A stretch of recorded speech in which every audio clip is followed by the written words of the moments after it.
Bem, nós temos um tempo bem precioso e queremos usar esse tempo.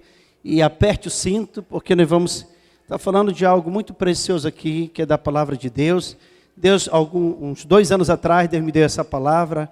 E há muito tempo que eu tinha vontade de ministrar, mas essa foi a hora que Deus preparou para compartilhar com os irmãos. E ela tem como tema, essa palavra, vivendo as promessas de Deus. Olhe para o seu irmão e diga assim para ele: viva as promessas de Deus. Então nós precisamos viver essas promessas. A Bíblia ela é cheia de milhares de promessas. Na Bíblia encontramos aproximadamente 30.000 promessas da palavra de Deus. E dessas 30.000 promessas, nós temos 366 promessas que é da palavra não temas. Você dorme e acorda, Deus diz para você: não temas, eu sou o Senhor teu Deus.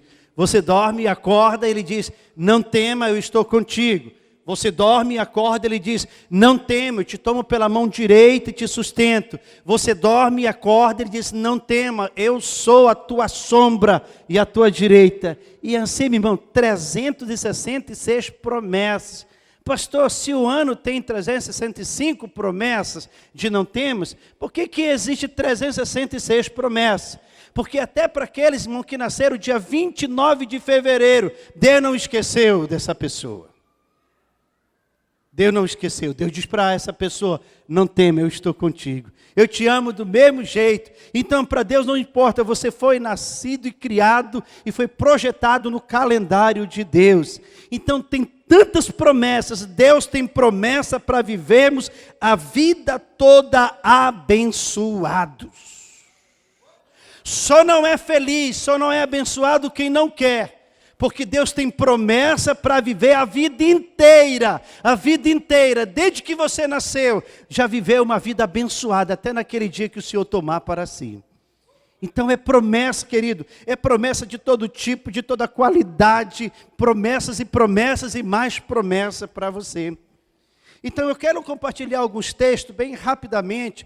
Então eu só quero que você não abra a Bíblia nesses textos, para não tomar muito tempo, porque não vou poder abrir a Bíblia. Mas se você tem caneta, só faça anotação aí dessas referências. De tantas promessas, eu separei algumas aqui, pelo menos 9 promessas, ou 10 promessas preciosíssimas que Deus tem para mim e para você. A primeira promessa que Deus tem é sobre salvação, que é a mais importante. Salvação. Você já pensou onde você vai morar? Você é salvo em Cristo Jesus. Você é salvo por Cristo Jesus. Já pensou que por causa da salvação você vai morar no céu eternamente? Então a primeira promessa e uma grande promessa de salvação. Atos 16:31, ele diz assim: crê no Senhor Jesus e serás salvos, tu e a tua casa. Que promessa, né, pastor Risonilson? Não só pastor Risonilson, mas os filhos, os netos, bisneto, tataraneto, a geração, crê no Senhor Jesus e será salvo, você e a sua geração. Promessa de salvação que é mais importante, promessa de saúde.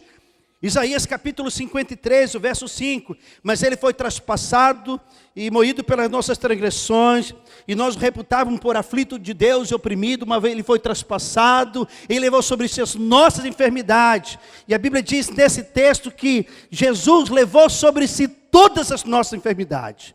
Nós reputávamos por aflito de Deus e oprimido, mas ele foi traspassado pelas nossas transgressões, moído pelas nossas iniquidades. O castigo que nos traz a paz estava sobre ele, e pelas suas pisaduras nós fomos sarados.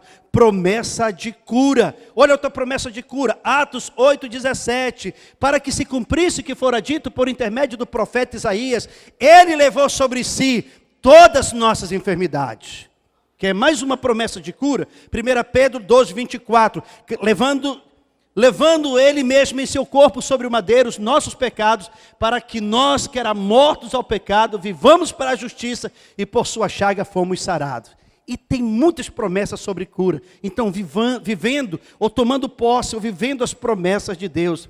Outra promessa preciosa, prosperidade. O meu xará disse, 1:8, ele fala assim: olha, não cesse de falar deste livro da lei, antes medita nele dia e noite, para que tenhais o cuidado de fazer segundo tudo quanto nele está escrito, então farás prosperar o seu caminho e serás bem-sucedido. Um versículo só, mas tem muitas promessas sobre prosperidade. Promessa para casamento. Quem quer casar, meu irmão? Quem é solteiro e quer casar? Quem já é casado, faz assim. Olha a promessa para os que são casados. Salmo 128, verso 1 diz assim: bem-aventurado aquele que teme o Senhor e anda nos seus caminhos, do trabalho de tua mão comerás, feliz serás, e tudo te irá bem. Tua esposa no interior da tua casa será como uma videira frutífera, e teus filhos serão como o rebento da oliveira ao redor da sua mesa. Eis como será abençoado o homem que teme o Senhor te abençoe desde Sião, para que veja a prosperidade de Jerusalém, durante os dias da tua vida. Veja os filhos dos teus filhos, paz sobre Israel. Que promessa para uma família feliz. Então você que é casado, tome posse dessa promessa. Você que vai casar, tome posse dessa promessa, para uma família feliz, abençoada. Promessa para sabedoria. Provérbios capítulo 1, verso 7 diz que a sabedoria do Senhor, fala o temor do Senhor é o princípio do saber. Promessa para uma vida longa. Efésios capítulo 6, verso 1 diz assim, que o filho deve honrar seu pai, para que vá bem e seja de longos dias sobre a face da terra. Honra o teu pai e tua mãe, que é o primeiro mandamento com promessa, para que te vá bem e seja de longos dias sobre a terra. Não somente longos dias, mas que vá bem.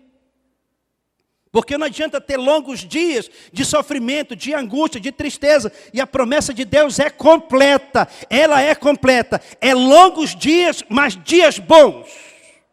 Dias bons. Olha outra promessa preciosa. Promessa para crescimento ministerial. Salmo capítulo 12, verso 8, ele diz assim: pede-me, te darei as nações por herança e a extremidade da terra por tua possessão.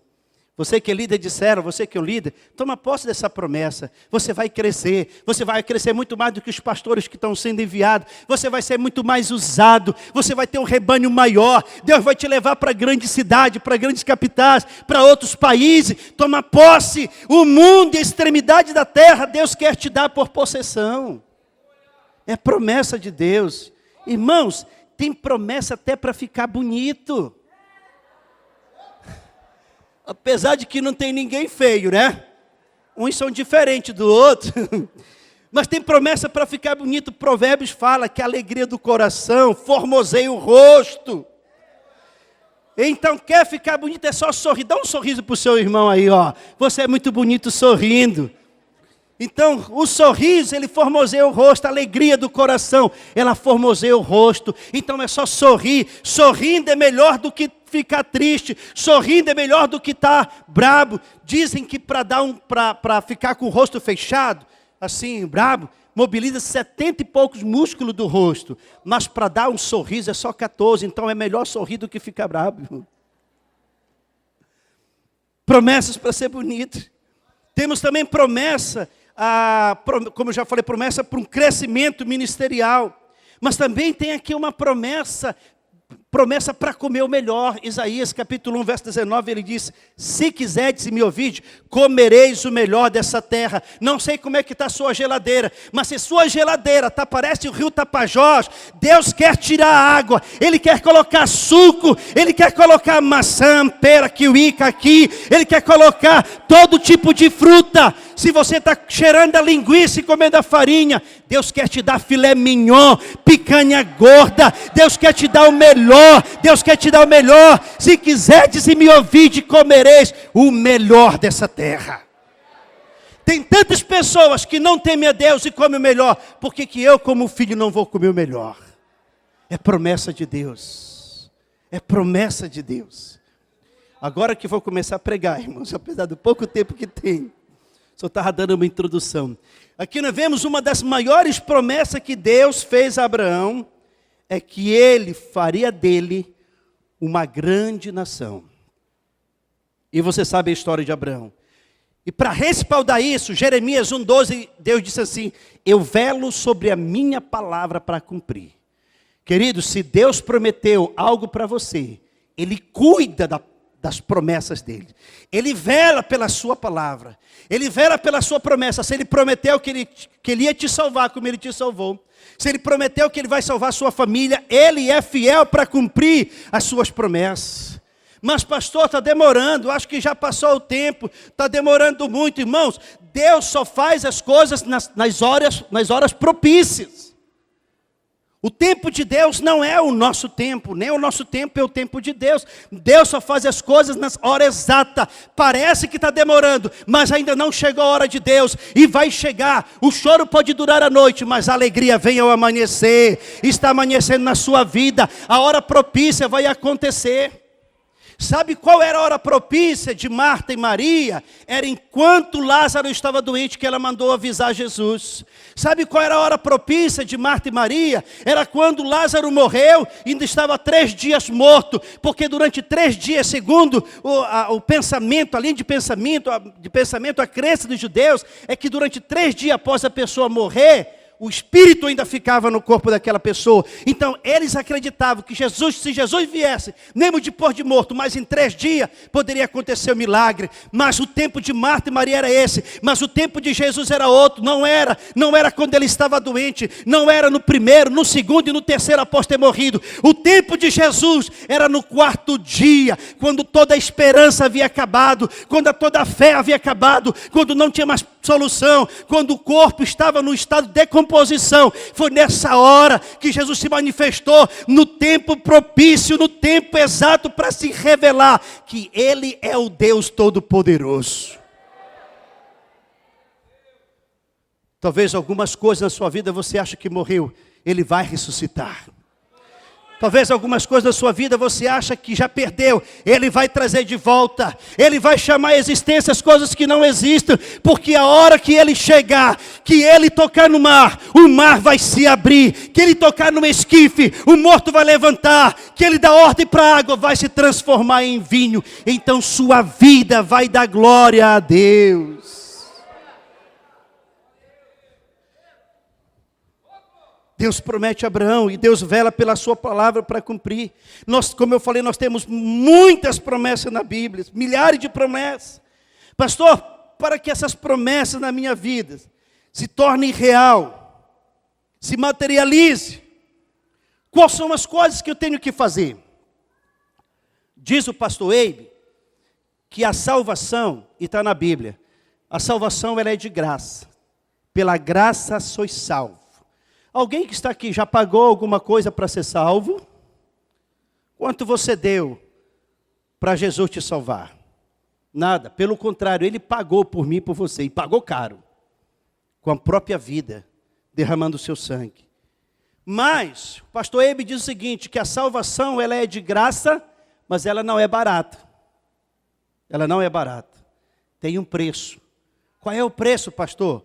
Consagração, dedicação, santidade, busca da presença de Deus, abnegação, abnegar, deixar a vida pecaminosa e viver uma vida de santidade. Esse é o preço.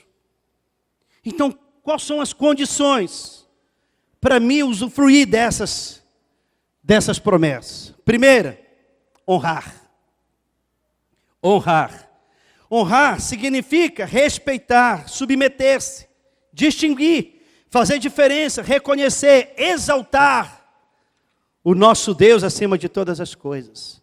A quem nós devemos honrar? Primeiro, honrar o nosso Deus. Honrar é colocar Deus acima de tudo e de todos. Deus não aceita segundo lugar.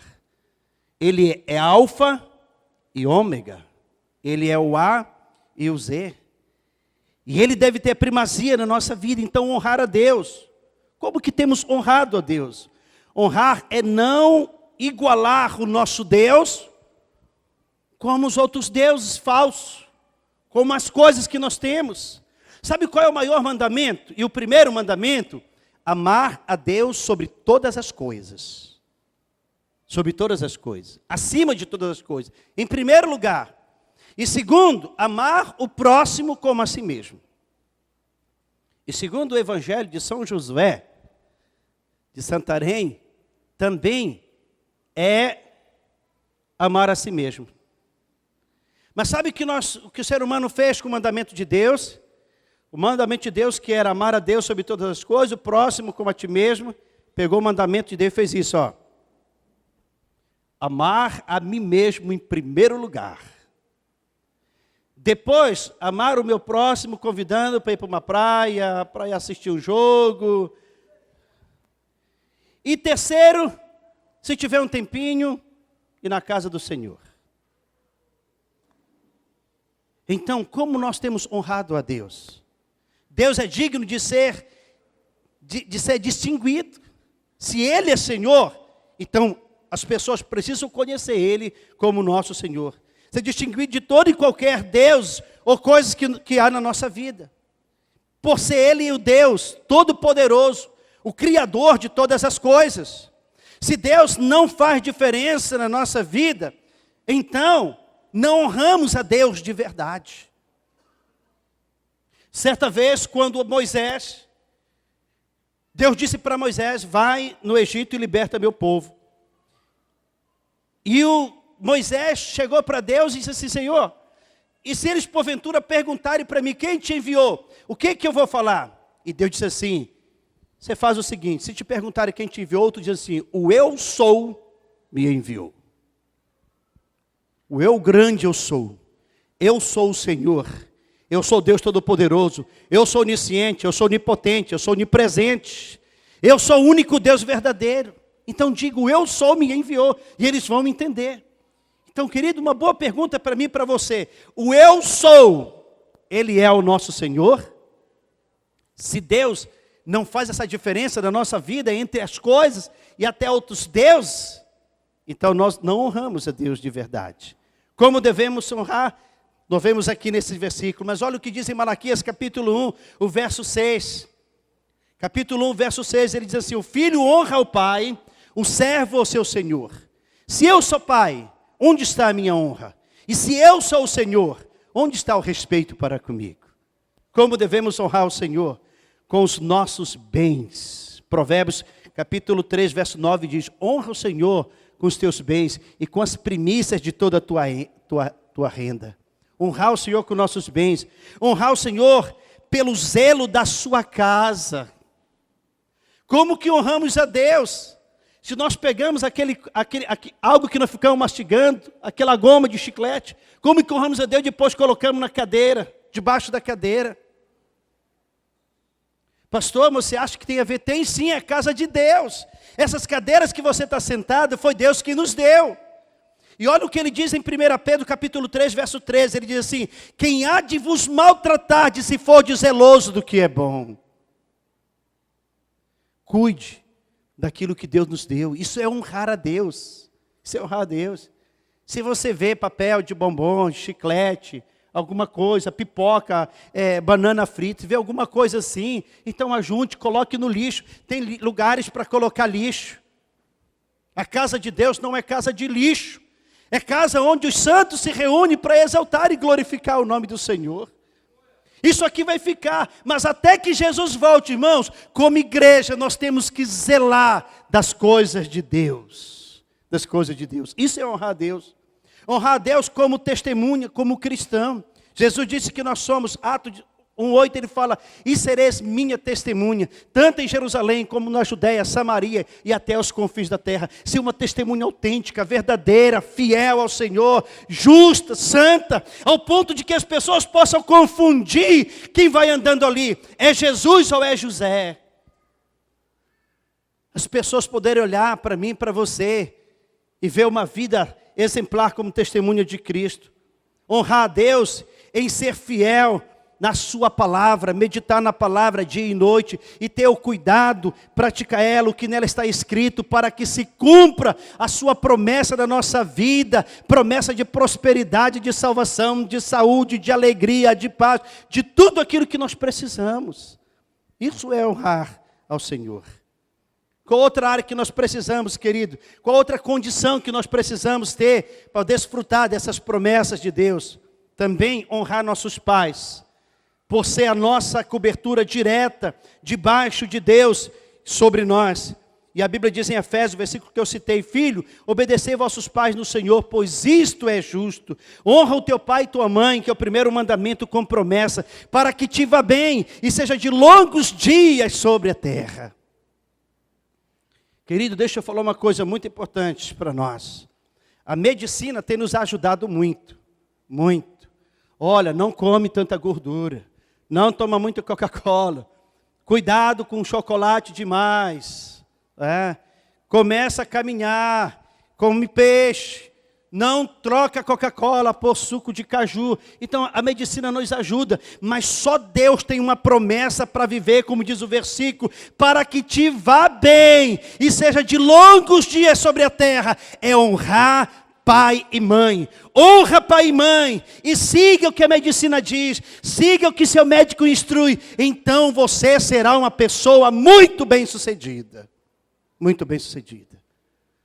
Tem pessoas que caminham, que entram na academia, que não come isso, cortou aquilo outro, não faz isso para querer saúde, mas não honra pai, não honra mãe, não obedece, não se submete e morre cedo, porque não tem a promessa de Deus sobre ela. Aliás, tem a promessa de Deus, mas ela não usufrui, ela não pratica. Mas faça os dois. É muito importante. Foi por isso que Deus deixou a medicina, para nos ajudar. Mas Deus, Ele é mais que verdadeiro. Ele é muito mais do que a medicina. Ele é o professor da medicina. Ele é o professor da ciência. E é Ele que diz: honra teu pai e tua mãe, para que te vá bem. Para que você, quando o Senhor voltar, o Senhor te leve com 110 anos, mas bem de saúde, louvando. Eu estava outro dia, está com umas 3 semanas, eu vi, eu estava baixando na internet o Luiz de Carvalho cantando. E eu estava ouvindo ele cantando uma música chamada Paz no Vale. Paz no Vale para mim, bem velhinho, mas cantando na igreja. Essa é a promessa de Deus para viver longa vida sobre a terra. Qual é outra condição, pastor? Honrar a liderança. Honrar a liderança. Por ser nossos pais espirituais. Livro de Hebreus 13, verso 17, diz assim: obedecei os vossos guias, e sede submisso para com eles, pois velam por vossa alma como quem deve prestar contas, para que façam isto com alegria, e não gemendo, porque isto não vos aproveita a vós outros. Honrar a liderança, meu irmão, é estar nos propósitos debaixo da bênção de Deus. Olha o que aconteceu com essas pessoas: Caim, Cã, Coré, Arão, Absalão, os filhos de Eli, os filhos de Samuel e tantos outros que não deu tempo de eu citar aqui. Foram pessoas que não honraram a liderança e tiveram um fim trágico. Honre a liderança e Deus vai te abençoar. Mesmo que a liderança pareça um Saul, mas se você tiver a atitude de Davi, Deus vai te honrar. Deus vai te honrar. Então ore pela sua liderança. Não esqueça que o mais importante não é como você começa, e sim como você termina. Talvez pode ter começado errado. Começou do jeito errado. E apanhou um pouco na trajetória. Mas lá no fim, você pode escrever com o apóstolo Paulo: combati o bom combate, completei a carreira, guardei a fé. Só me resta agora receber a coroa que o Senhor preparou para mim e para todos aqueles que o amam. De repente não começou certo. De repente você estava perseguindo a igreja. De repente você estava perseguindo a sua esposa, o seu esposo, os seus filhos, os seus pais, porque entregaram a vida a Jesus. Talvez você perseguiu o seu pastor, o seu líder, seu discipulador, seu discípulo. Começou da maneira errada, mas que lá no fim você tenha um final feliz, dizendo: eu combati o combate. Comecei errado, mas terminei certo. Comecei do jeito que não deveria começar, mas terminei do jeito abençoado. O mais importante é como você vai terminar. Muitos começaram bem. E eu poderia usar vários exemplos. Muitos começaram bem, mas terminaram muito mal. Saul foi um deles. Começou muito bem. Um cara muito humilde. Um cara que ouvia a Deus. O cara era tão humilde que quando ele foi ungido como rei, ele não se divulgou, ele não se promoveu. Quando foi anunciar que Saul era o rei, era o príncipe de Israel, e procuraram a Saul no meio da turma, sabe onde ele estava? Ele estava escondido entre as bagagens, porque ele não queria a glória, ele queria que toda a glória fosse ao Senhor. Mas sabe como Saul terminou? Saul terminou rejeitado pelo Senhor, porque não deu, não honrou, não glorificou o Senhor com sua vida. Talvez você não começou bem, você não começou da maneira certa, mas você não pode talvez corrigir o seu passado, mas você pode planejar seu futuro. Talvez o seu passado foi um passado amargo, de sofrimento, de vergonha, de dor, de tristeza. Mas depois que você entregou a sua vida a Jesus, você pode planejar seu futuro e dizer: eu vou ser um homem, uma mulher, segundo o coração de Deus. Eu vou amar Deus em primeiro lugar, de todo o meu coração, de toda a minha alma, com toda a minha força, com todo o meu entendimento. Segundo Crônicas 16:9, ele diz assim: quanto ao Senhor, seus olhos passam por toda a terra, para mostrar-se forte para com aquele cujo coração é totalmente dele. Você pode planejar quem você quer ser diante de Deus. Então honre, queridos, a sua liderança. Olha o que Deus disse a Abraão. Falou para Abraão: Abraão, eu vou abençoar aqueles que te abençoarem, mas eu vou amaldiçoar aqueles que te amaldiçoarem. Então, queridos, escute só isso aqui, queridos irmãos, isso aqui é forte.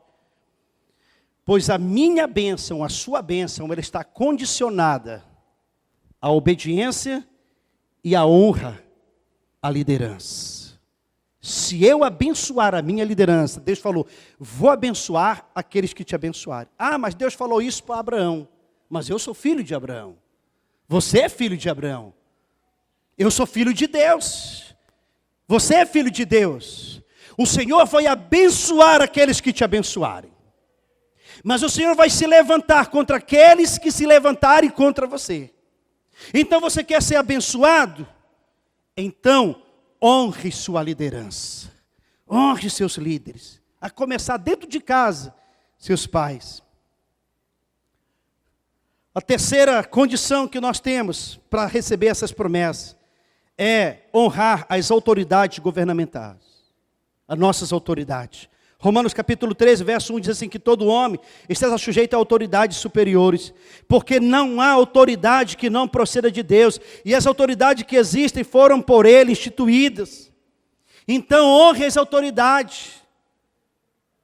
Uma das coisas que nós podemos fazer pelas nossas autoridades é levar diante de Deus, é orar. O coração do rei está na mão do Senhor. Talvez não foi a perfeita vontade de Deus, talvez não foi a vontade de Deus, mas talvez foi a vontade permissiva de Deus. Talvez não, foi a vontade permissiva de Deus que aquela pessoa ficasse ali. Então o que nos resta agora é o quê? É honrar, é orar e dizer: Deus, muda a história. Assim como o Senhor mudou a minha vida, muda a história dessa pessoa. E eu creio, meu Deus, que o Senhor vai mudar o coração. E que o Senhor vai trocar, tirar esse coração de corrupção, esse coração de pedra. E vai dar um coração sensível, vai dar um coração humilde, vai dar um coração contrito ao Senhor. Honrar as nossas autoridades. A segunda coisa, querido, que nós precisamos fazer, a segunda condição que precisamos ter na nossa vida para receber essas promessas. Primeiro é honrar. Honrar a Deus, honrar os pais, honrar a liderança, honrar as autoridades. A segunda condição, obedecer. Ser obediente. Muitas vezes é nas simples e pequenas coisas que somos abençoados quando obedecemos a Deus. Nosso Deus é um Deus de coisas simples. Muitas vezes é nós que complicamos. Mas Ele é um Deus de coisas simples. Faz coisas com tanta simplicidade. Mas quando obedecemos, o milagre acontece. O cego que Ele colocou o lodo no olho dele, vai e lava-te no tanque de Siloé. Uma coisa tão simples, é só lavar o rosto, só lavar o olho. Naamã, é só mergulhar. Não é tão difícil, se não sabe mergulhar assim, é só se agachar, mas é mergulhar, é 7 vezes, é só obedecer. A questão para a cura de Naamã não era 7 mergulhos, era a obediência. O Senhor poderia ter pedido um mergulho só, Um mergulho só. Outro, o exército de Jericó, o exército de Josué, dá 7 voltas em volta da cidade. No 7º dia, dá 7 voltas no último dia e só grita. É só obedecer, é gritar. Essas coisas confundem os sábios. Essas coisas confundem o inteligente. Sabe por quê? Por causa da obediência. Só grita. Não sei o que eles gritaram, mas eles gritaram, as muralhas vieram ao chão. É só você gritar. Peça a direção de Deus, o que é que eu devo fazer? E quando você fazer, essa muralha que está na sua vida, impedindo da cura, da prosperidade, da paz, da salvação, vem ao chão. Então você vai invadir a terra e vai possuir por herança, porque Deus prometeu, é promessa dele, para mim e para você. Moisés toca no mar, tão simples, só tocou no mar, em obediência, o mar vermelho se abriu.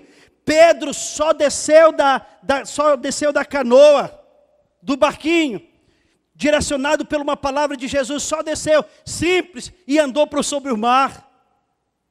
Os servos, lá em Caná da Galileia, só colocaram a água na talha, e Deus transformou em vinho. É só obedecer. Faça só o possível. É possível você colocar água na talha? É possível você andar sobre o mar? É possível você tocar no mar para se abrir? É possível você gritar? É possível dar 7 mergulhos? É possível lavar o olho? Então faça só o possível e deixe o impossível com Deus, que Ele é o Deus do impossível. Ele chama a existência as coisas que não existem. Mas para Ele chamar a existência as coisas que não existem, Ele precisa que nós façamos o possível. Era possível os apóstolos sustentar aquela grande multidão com aqueles 5 pães e 2 peixes? Não. Mas o possível eles fizeram, apresentaram 5 pães e 2 peixes. E o Deus do impossível multiplicou e alimentou aquela grande multidão. Gênesis capítulo 22, verso 1 diz assim: depois destas coisas, falando sobre Abraão, Deus pôs Abraão à prova e lhe disse: Abraão, este lhe respondeu: eis-me aqui. Acrescentou Deus: toma teu filho, teu único filho, Isaque, a quem amas, e vai-te à terra de Moriá, oferece ali em holocausto sobre um dos montes, que eu te mostrarei. Se você não está disposto a obedecer a Deus, nas pequenas e simples coisas, quando Ele pedir, você terá dificuldade em obedecer nas grandes coisas. Se não formos fiéis para obedecer nas pequenas, Ele não vai confiar grandes coisas a nós. Sabe por que Deus pediu Isaque? Porque Abraão obedeceu quando Ele disse: sai da tua terra. Se ele não tivesse obedecido, ele saberia que Abraão não estaria pronto para sacrificar o seu filho. Mas como é importante a obediência. Você só terá tudo de Deus quando Deus tiver tudo de você. Você quer ter tudo de Deus? Então, deixa Ele ter tudo que é de você. Aí entra aquele versículo que eu citei, de 2 Crônica 16:9. Quanto ao Senhor, seus olhos passam por toda a terra, para mostrar-se forte para com aquele cujo coração é totalmente dele. Aleluia. Olha o que ele diz: amarás, pois, o Senhor teu Deus de todo o teu coração. Não é 99,9%, mas é de todo o coração, de toda a sua alma, com toda a sua força, de todo o teu entendimento. Amarás o Senhor assim. E quando nós amamos a Deus nessa condição, com toda a nossa alma, de todo o nosso coração, então Deus vai abrir a janela do céu e vai derramar toda sorte de bênção sobre nossas vidas. Toda sorte de bênção. Por que uns são muito abençoados, outros não? Será que Deus gosta mais de um? Deus não é Jacó não, irmão, para gostar mais de José do que em Rubens, do que Judá.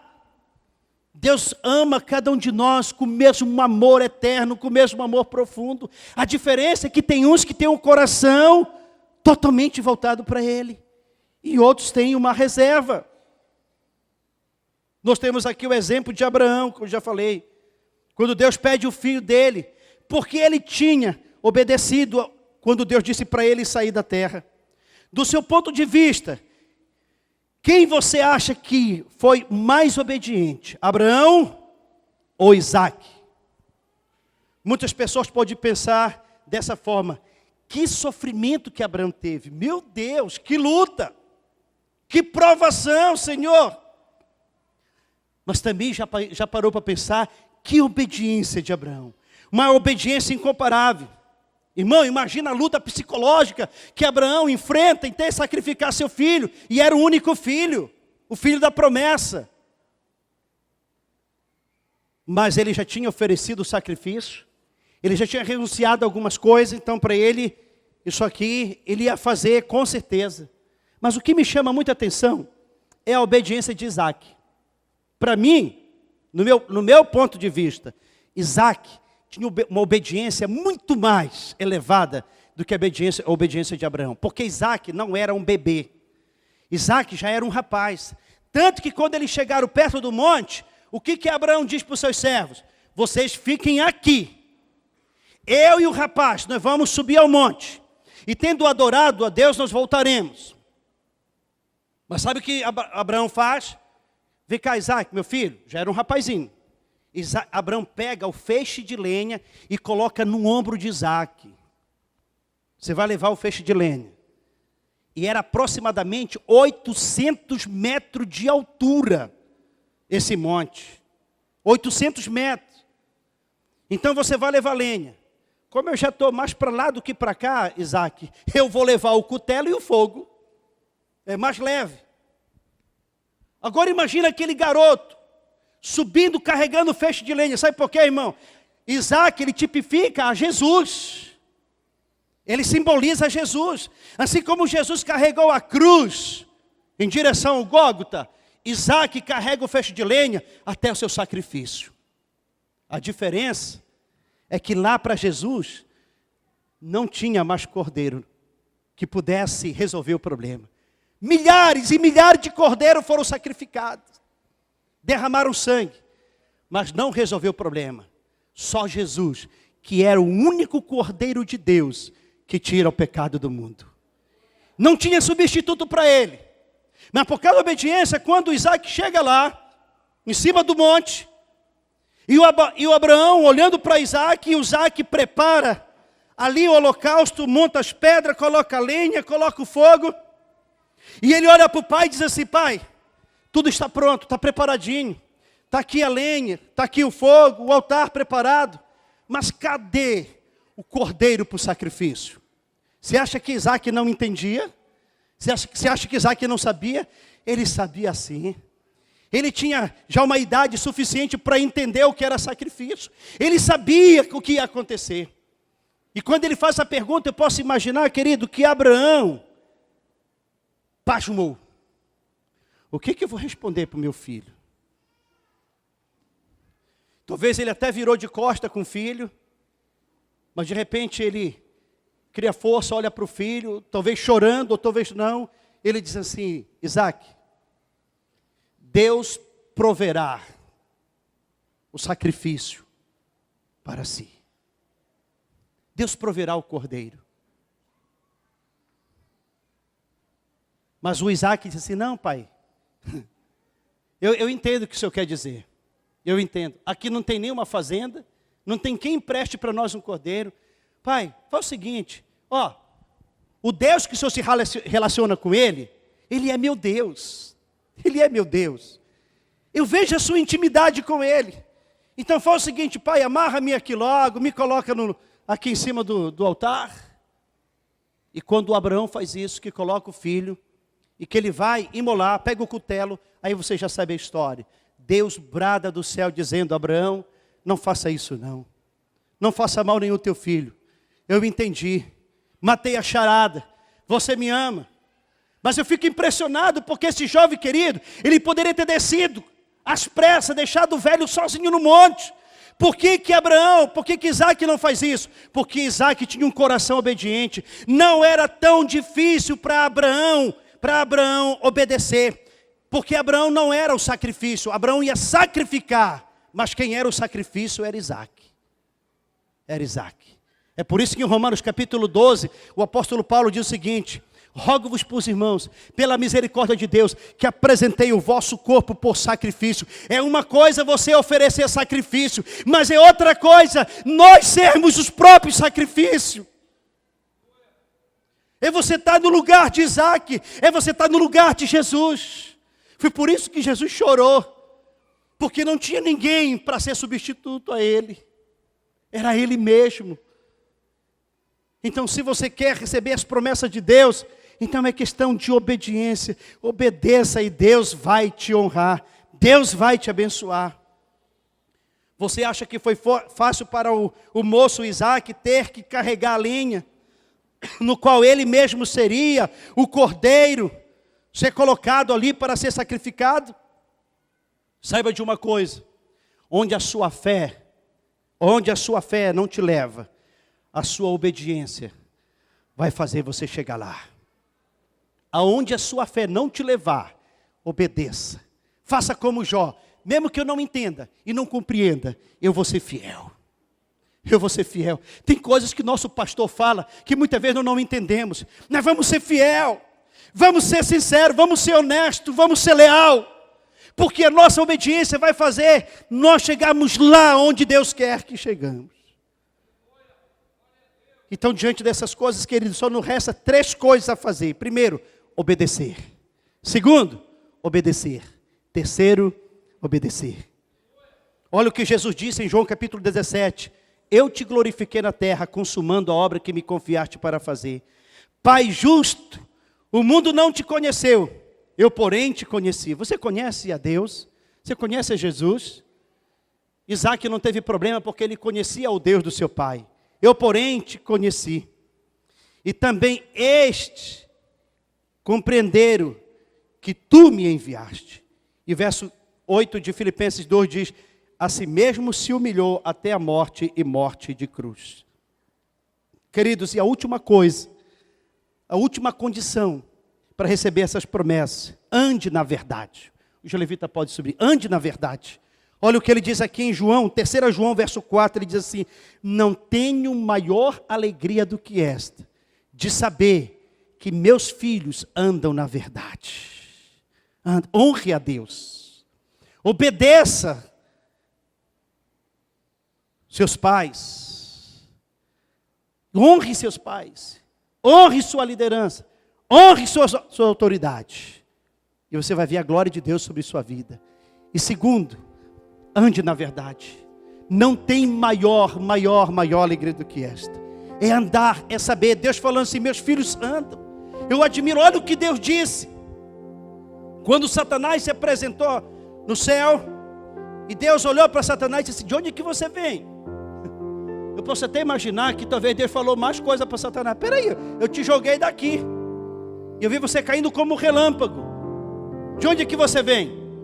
Eu estava dando uma volta lá no Brasil. E Deus diz assim para ele: você observou lá na terra, lá em Santarém, você observou lá o meu servo Ronaldo, meu servo Antônio, a minha filha Joana, íntegro, reto a mim, temente a mim, se desvia no mal, anda na verdade. Não tem maior alegria do que essa, de saber que meus filhos andam na verdade. Meu avô temeu a Deus, e seus filhos andaram na verdade. Os filhos dele temeram a Deus, e eu andei na verdade. Eu tenho procurado temer a Deus, e esse meu filho tem andado na verdade. Não tem maior alegria do que esta, de saber que meu filho, que o nosso filho precisa andar na verdade, precisa nos imitar, precisa ser imitadores nossos. Não é preciso nossos filhos imitarem Billy Graham, Billy Graham e etc. Precisa só imitar você. Se você for imitador de Deus, se você for imitador de Cristo Jesus, seus filhos vão olhar para você e vão dizer: eu vou seguir o meu pai porque ele segue a Deus. Eu vou imitar meu pai porque ele ama a Deus, porque ele honra a Deus, ele honrou seus pais, ele andou em obediência e em verdade. E é isso que eu quero para a minha vida. Fiquem em pé, queridos. Ande na verdade. Ande na verdade.